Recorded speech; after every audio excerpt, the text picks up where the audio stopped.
He looks like Davos Seaworth. You gotta get a picture of him from the back of his head. Michael's fermented crab.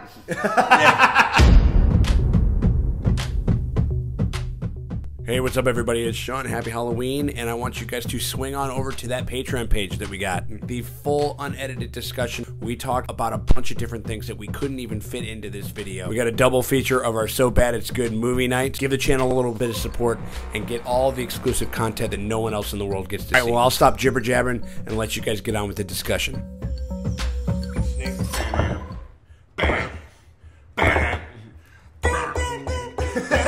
What's going on, everybody? It's me, Sean Tank Top, and we are over here at House Burlington, and we've been waiting for a long time. Long time. Ever since we heard about this thing. Since before we were alive, we've been waiting. Literally a continuation of Ever since H2O came out, and we all were like, man, I can't wait for somebody to remake this. Right, exactly. We're talking about Halloween, not to be confused with 1978 Halloween. Or 2007 Halloween. We're reviewing Halloween, the new David Gordon Green directed, Kenny Powers written. Kenny Powers penned, from the author of I'm Fucking In, You're Fucking Out, the Kenny Powers story. Right. You loved it? I loved it. Oh, everybody, also, by the way, I'm sorry. Like, this is like we're cracking the champagne bottle on one of our... cracking the pumpkin jack. Right.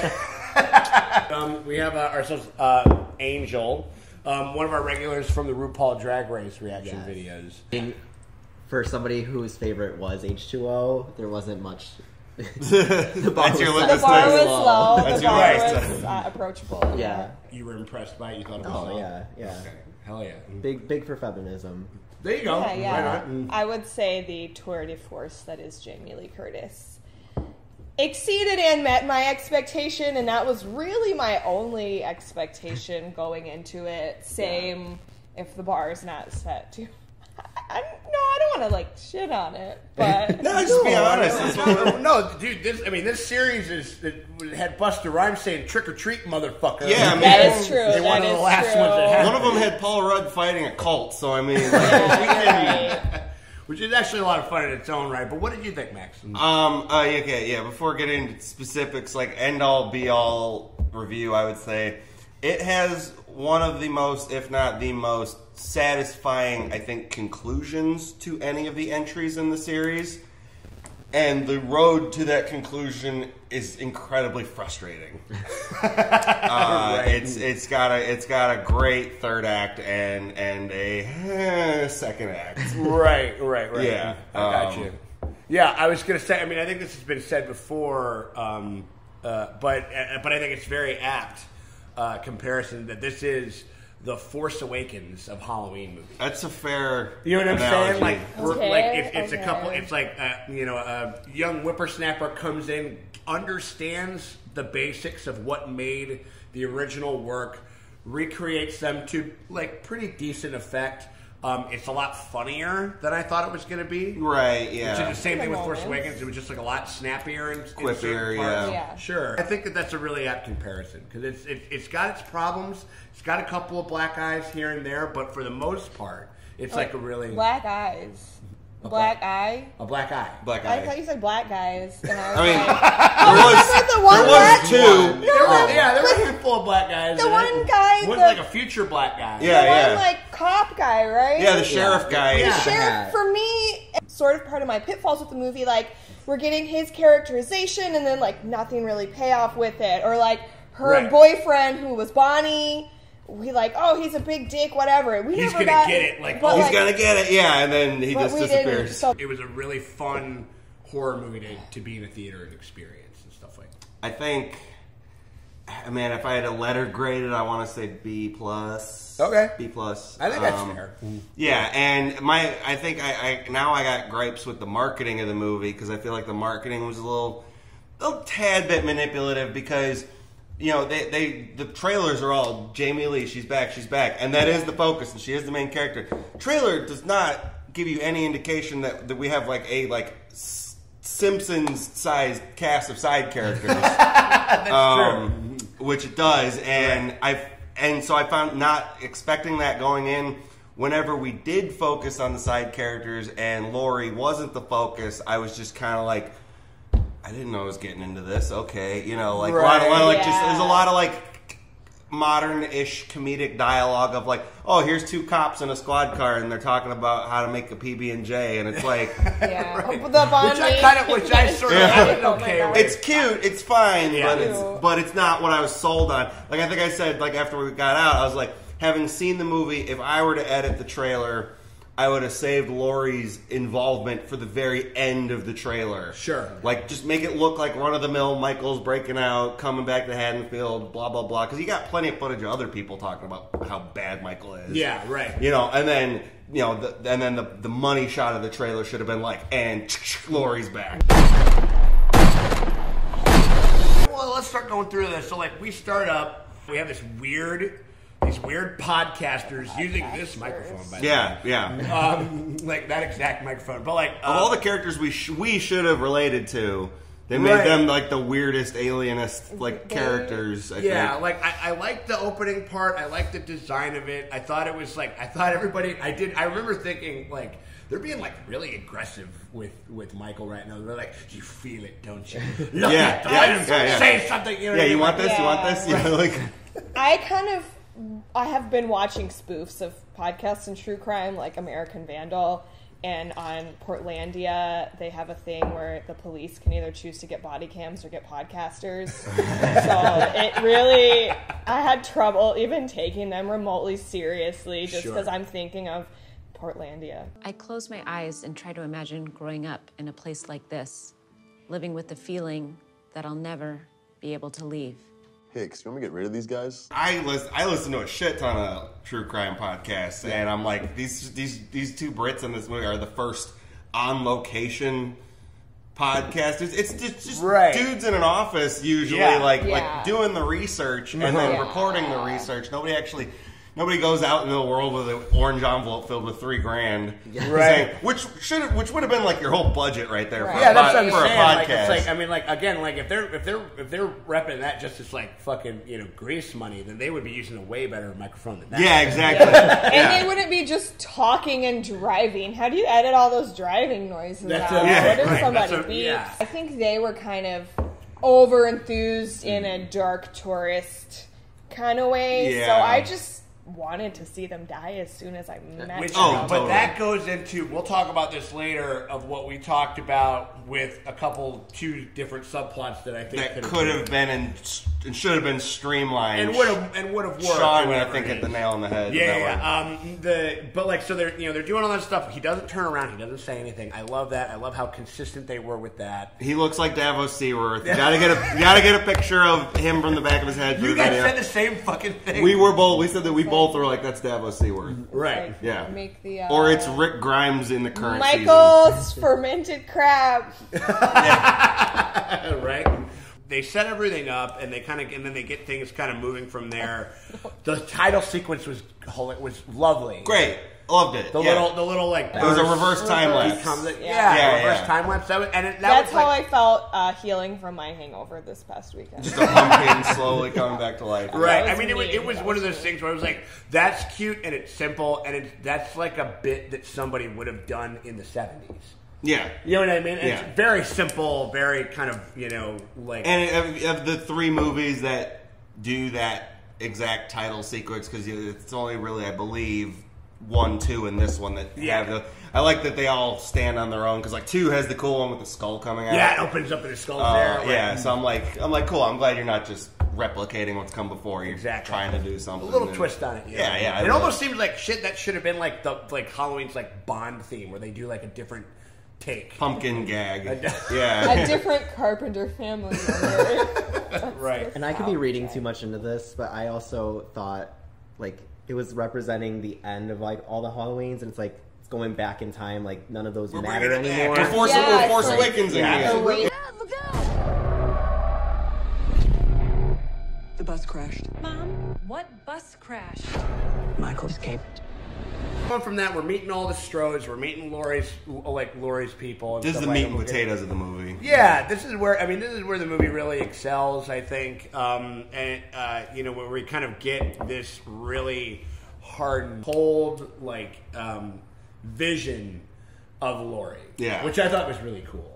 Yeah. the T2 Sarah Connors upgrade of Laurie. Yeah. Right. Or in just the sacrifices she made with her family life to be waiting for this moment. It cost you your family. If the way I raised your mother means that she hates me,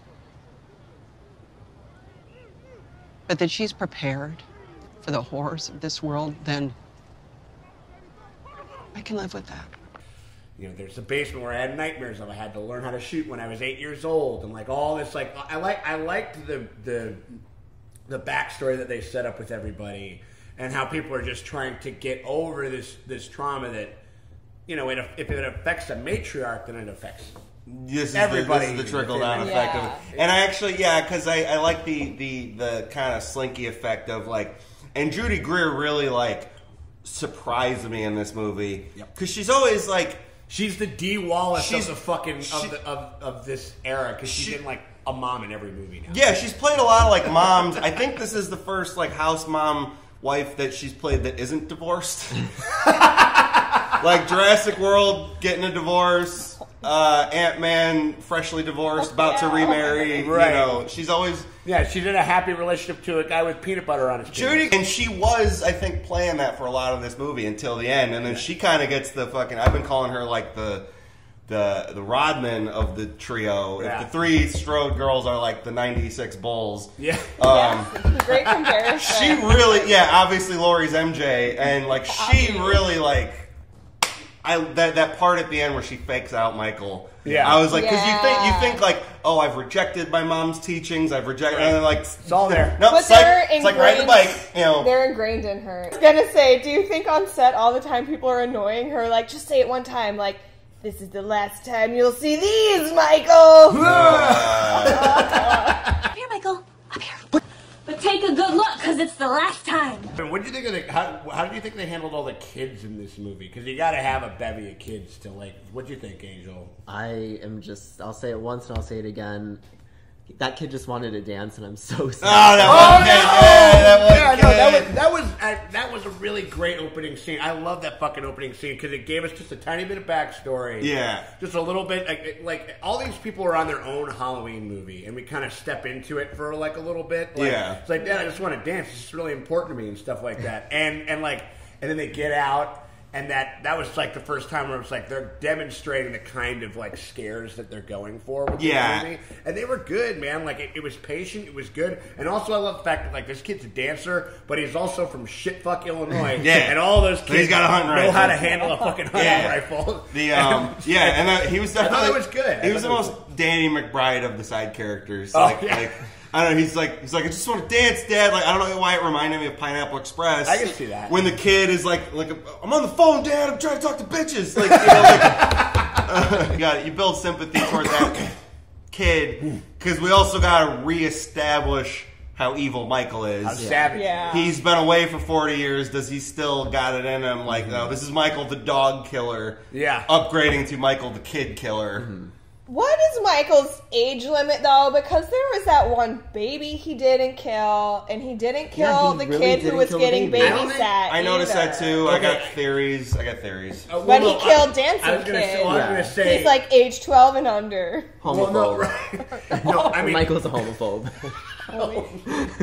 That's what I mean. You're like, well, homophobia is alive and well. Damn it. Only kills the gay kids. Right. Yeah. No, I have a theory that he won't. He won't ice anyone that was his age or younger. You think so? Like when he killed. But that's the beautiful thing about Michael is you can have your own interpretation of it. Yeah. But I'm just like, there's some. Yeah, because it's like you. That kid being babysat was older than 6, though. He just got away. Yeah. Maybe he just got away. I think that kid just got lucky. Right. Also, Michael, and then there's the trick or treaters that bump into him on the street. Obviously, he knows right around that age. Michael is like rational enough to the point where he knows he can't go just full Jason. Otherwise he's gonna get 5 stars in Grand Theft Auto, and like he's just gonna get killing the kid. Echoed, I think, killing the dog in the first one where he killed the dog because it was making noise. He killed the kid because he needed the car. Right.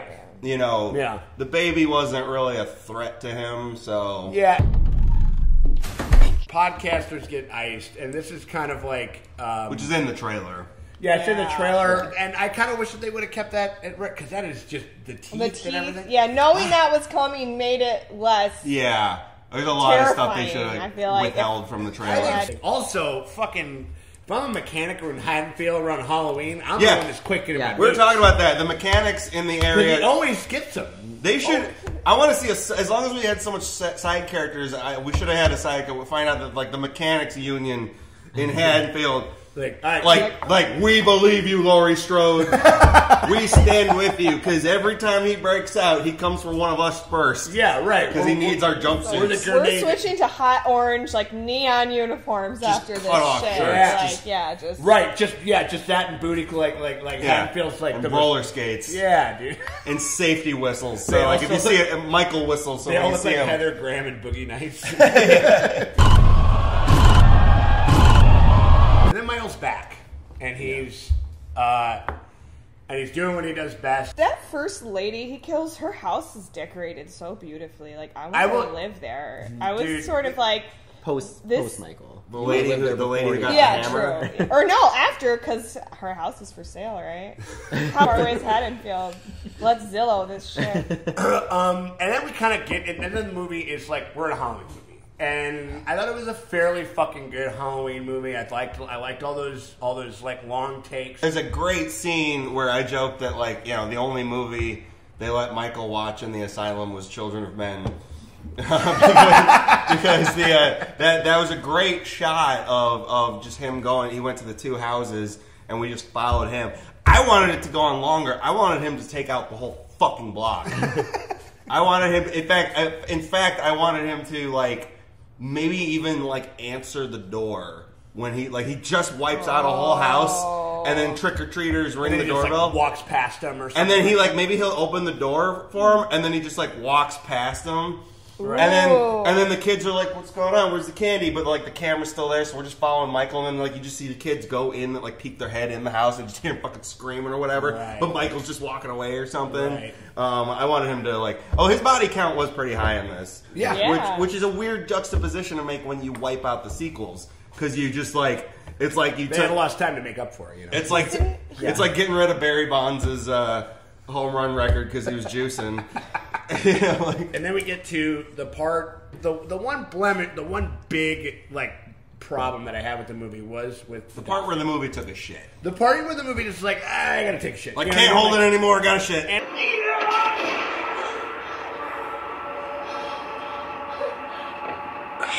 you Halloween 6 looking ass bitch. He's a bad psychiatrist. Yeah, it was like making a cocktail. It was like making if you wanted to make like a shitty dice roll drink.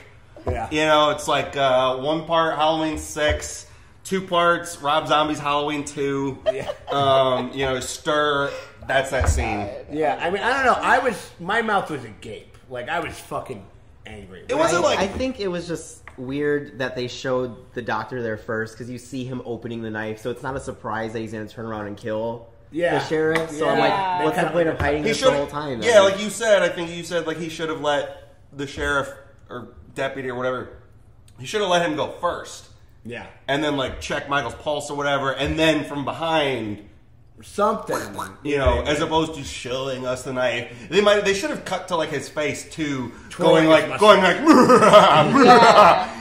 little bit. As long as you're gonna kill the suspense right? That much. And so this comes to to me the only time where I would the big change that I thought could and would have made more sense. The doctor character and the male podcaster should have been combined. Yeah. I don't know because they're making a podcast, they want their podcast to get good ratings. Yeah. If they get live murder shit, because they have a vested interest in Michael going on another killing spree. They really want him to confront Laurie, and they do. And that's because the doctor even says it's the reunion that we always want. So their motives are basically identical, kind of, as far as getting them together again. I can understand how a bunch of sycophant podcasters who have no idea what they're dealing with would want to get in on the action. It's kind of it's almost kind of hacky, like Natural Born Killers, right? Yeah, and it would have it also would have justified them even being there in the first place because, like I brought up earlier, what podcast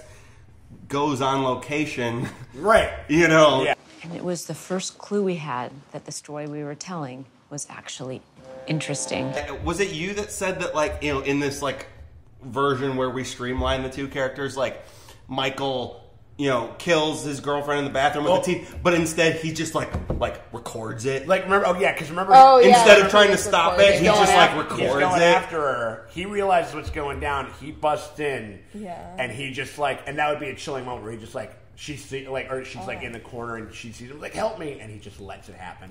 And then instead of to piggyback off of that, it would have made it a little hokey though going on. It would have been hokey, but I would have been rolling my eyes, but it would make more sense. It would make more sense in the end. I don't think that any. And then maybe instead of him dying and Michael getting the mask out of their trunk, he gives it to him. Yeah. Okay. Yeah. I would say the only merit of the psychiatrist is that it's just supposed to be, if you're with Michael in such close contact for 40 years, you become like him. It's some sort of weird Stockholm syndrome. You get lost in the sauce. Like sort of how Laurie becomes aspects of Michael. Yeah, that would have been an interesting way to go. I actually wish they would have leaned more toward that. Yeah, but it's sort of up to me to decide put that in. Yeah, how put this that into the MacGuffin story. character, what his goals are. Yeah, but he's an Infinity Stone with a mustache. Although no, that was the other thing that I thought Dr. was MacGuffin like, juice. One thing that I thought.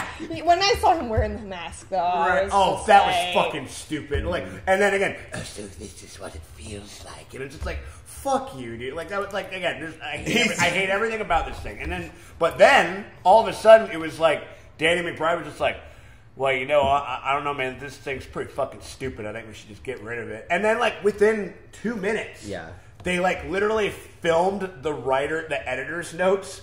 And they crushed this guy's head like a fucking pumpkin. Yeah. Like a watermelon. They wrote that scene when Danny McBride was in the bathroom, and then he came back, and he was like, guys, what are you doing? Let's just cut this short. Like, okay, fine, you can leave it. You're saying Danny McBride was the voice of reason. Yeah. What are you going to say now, motherfucker? I remember Sean instantly disliking this character, and for me, I think after you mention it, I can kind of see your viewpoint, but for me, I was still kind of more concerned with the granddaughter and her being in the back of the car with Michael and how her friend Boy Barb was murdered. we joked. Oh, Dude Barb? Dude Barb. Fucking That's what we both said. Yeah, Dude Barb. Yeah. Another one that you guys caught. Yeah. After her boyfriend should have been the one who got killed, though. Yeah. He's kissing other ladies. He's acting like a tool. He when did, they got he wore that bonnet all I'll give Homeboy some credit. He's a cheating piece of shit, but he's a consensual cheating piece of shit. Dude Barb was trying to... Yeah, Dude Barb. He was trying to take some cookies out of the cookie jar. I mean, I would want to see both I don't feel of them bad for him die. at all. Both of them. It was also because that wasn't in the trailer. That was one of my favorite set pieces of the movie. Just the motion sensor thing. Yeah. That's like, that was great. And he's just talking to the guy who lives there. And it just goes off, and then it comes back on, and you don't know where he is. It's closer and shit like that. That was fucking great. I also love imagining like the old man who thought he was talking. Yeah, to he him. thought he was He's talking like, to like the "Oh, old neighbor guy. Crazy Mr. Whoever. He's always in here with his bathrobe all fair and good. In a weird, he gives me beer sometimes. They're homies. No. And then we get to the end. This is where the movie gets good. Gets back on track. This is where the movie gets good. And a really fucking tense, like 20-minute chunk of just of you know, the cops get iced and Mike gets really fucking extra with the creative kills. He's always been extra. He takes headstones. He's a bit of an artist. Yeah. And so and that was fun. And then we get into the house, and then we get this lovely role reversal, which I really like. She's stalking around the house. Judy Greer's husband dies. Oh, something about that. Though. He was my other favorite side character. Peanut butter penis. Dad killed 3 people with like a neck grab and we were complaining afterward about the repetitiveness of the kills. Like he's a little. There were 3 neck snaps. There were like 2 neck stabs. It's like mix it up. He saw the cops in the car. He could have like did a door smash. He could have. Yeah. Angel and I play a lot of violent video games together. There you go. That's like we've known each other for 20 years, and like a large chunk of that friendship has just been playing gratuitously violent video games. So when Michael smashed the 3rd head or crushed the 3rd neck, we were like, They're like, come on, you can do a little Come on, man. Right, yeah. Like, use a flashlight or whatever. Yeah, that's fine. Break his ribs, pull his ribs out, and stab him in the eye sockets with his own ribs. Like, come on. It's not that difficult. Yeah, just, come on. No, so then we're in the house. We get this awesome little cat and mouse thing going on. The mannequin stuff was fun. The mannequin stuff outside. The mannequins in the house was a great device. The mannequins when Laurie's granddaughter just runs That's up and when I'm it goes full Sam Raimi. This is where I'm chalking it up to the complaint department where ultimately I don't think the movie had a great sense of direction. I watched the first one like the night before we all saw it, so it was like fresh in my mind. And the camera really feels like a character in that original movie. Yeah. And it's consistent, and it makes you feel as intimate and as isolated as John Carpenter wants you to feel. This movie, we have visual callbacks, we have flashbacks, we have crazy Dutch angles, we have like a buffet of shit that like I like, but it's like not consistent. Like this is your movie, dude. Like make it your movie. Like stop trying to like. And then when the granddaughter was running through the fucking field, and there's like a shooting range, and there's the mannequins from the shooting range. I'm like, we're like, this is like the Sam Raimi part of the movie where like she falls, and then it's like Dutch angle, like to a scarecrow, like And I get that she's like freaking out, and honestly, I would probably have the exact same reaction. A better version would have been a reverse jump scare where like she's running and we think it's Michael, but then it's actually one of the mannequins. Right. I feel like she thinks she's running to her salvation, but she's actually running to where she was most likely to get stabbed in the neck. Yeah. Was he in the house at that point? I can't remember. She eventually got into the house, and that's what made Michael turn. I talk like an old friend. That's what made Mikey turn around. No, that's what made Michael turn around, and then he looks back, and then Jamie Lee was gone, which I liked. I liked. They were laying him on thick in that last part. Like some of that shit was so fucking satisfying, and that was some parts of the movie that were. That was when the movie really started to click. They finally they get the whole thing. We get the awesome Judy Greer fake out. That was great. Fucking awesome. Yeah, that's where she earns the name Pippin. Yeah, or not Pippin. She's Rodman.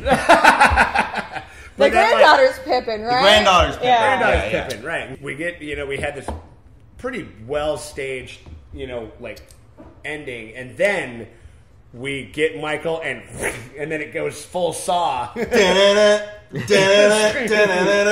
closes up, and it's a trap, and this whole thing. That's what I was thinking. My family.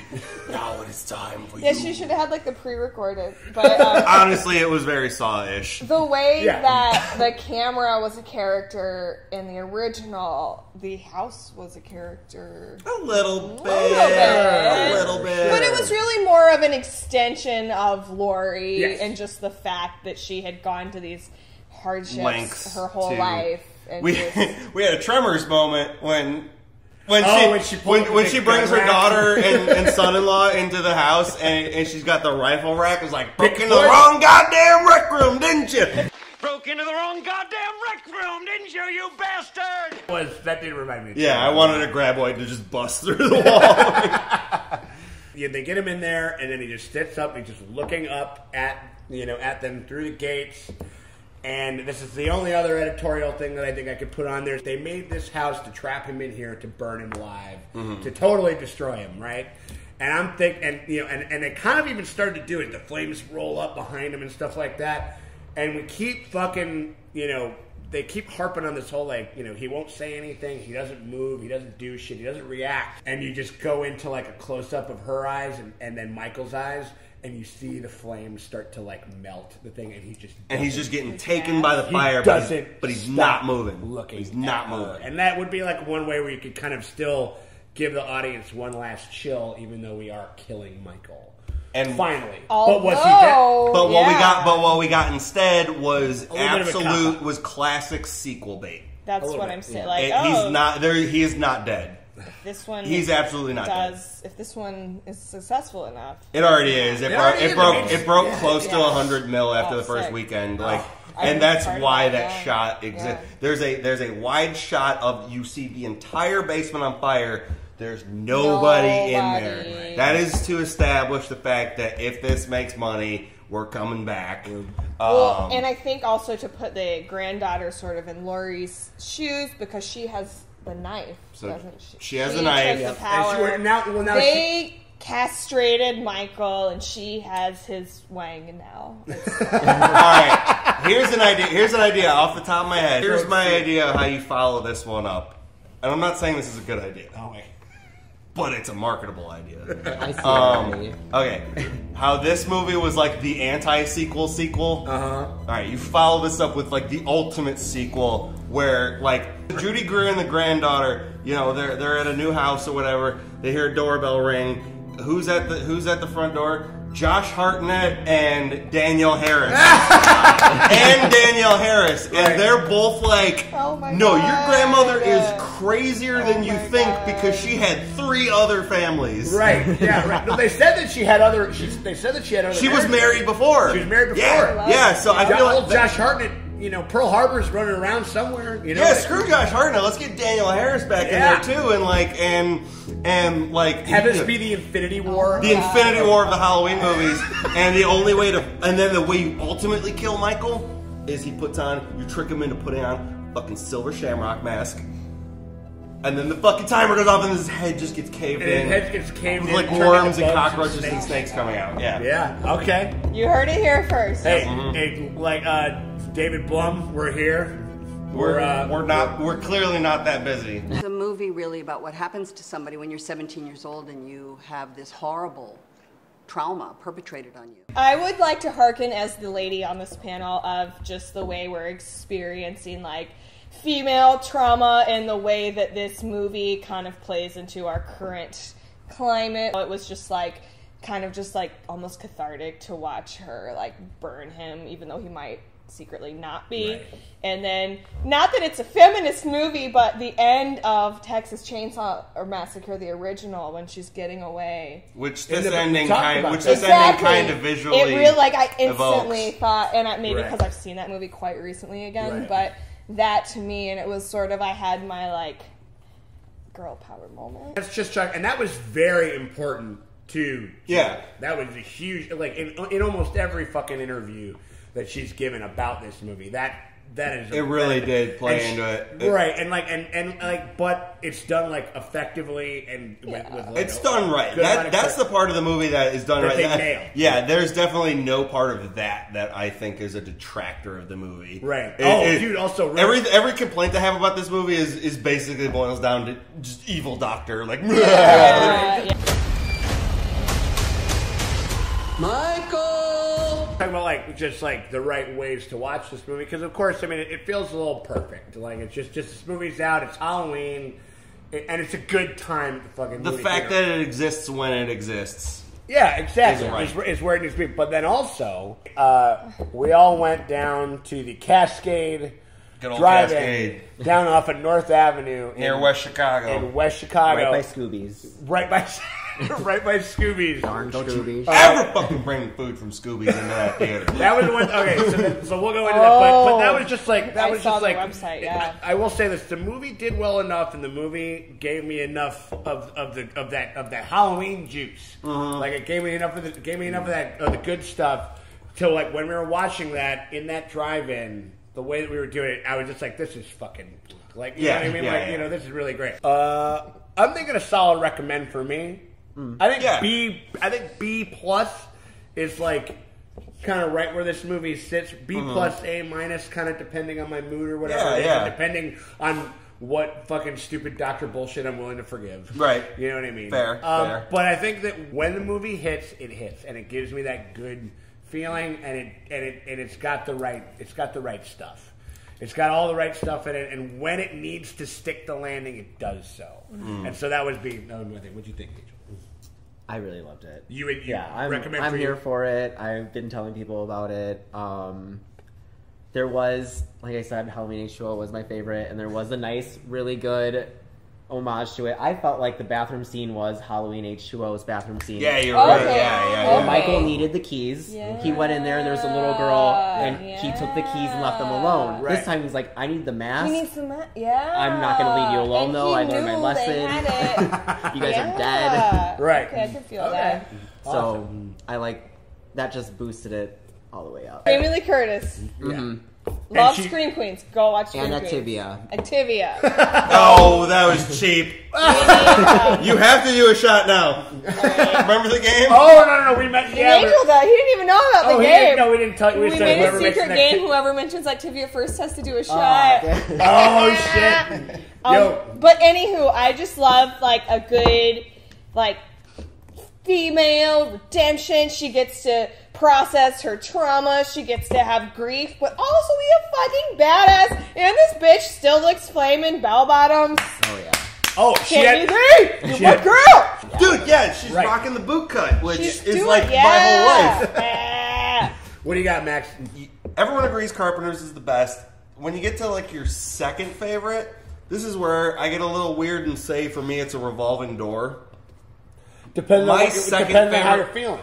Yeah, and I appreciate the series for having enough entries to be like, I could have a second favorite one for each day of the week. You could get like 2 weeks, Yeah, exactly. At this point, yeah, I wouldn't. And this movie is definitely, I think, worthy of being one of my 6 favorite second entries in the series.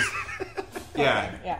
Okay, I got you. Yeah. Sure. Yeah. You know, it's not, you know, like on the it's on the good list of the like 11 movies in the series. It's on the upper half. Yeah. You know, it's I would put it next to like you got Halloween 2 and 3. I'm one of those Season of the Witch weirdos. Hey. You know, and on the bad end you got like Resurrection and Curse of Michael Myers. It's definitely not on that end, although it almost for a while tried to be. In parts. In parts. I got you. Hey, do that shot, kid. Activia! Get your Activia commercial. Cheers, y'all. After the last, when we did the trailer reaction, Sean bought me an Activia the next day. I did. wanted to tell everyone. It is beautiful. Nice. I know, right? Just trying to keep my girl regular. Mango flavor. Pumpkin juice is so good. He's like, no, I didn't. Like, I'll talk about Activia again. Give me another shot.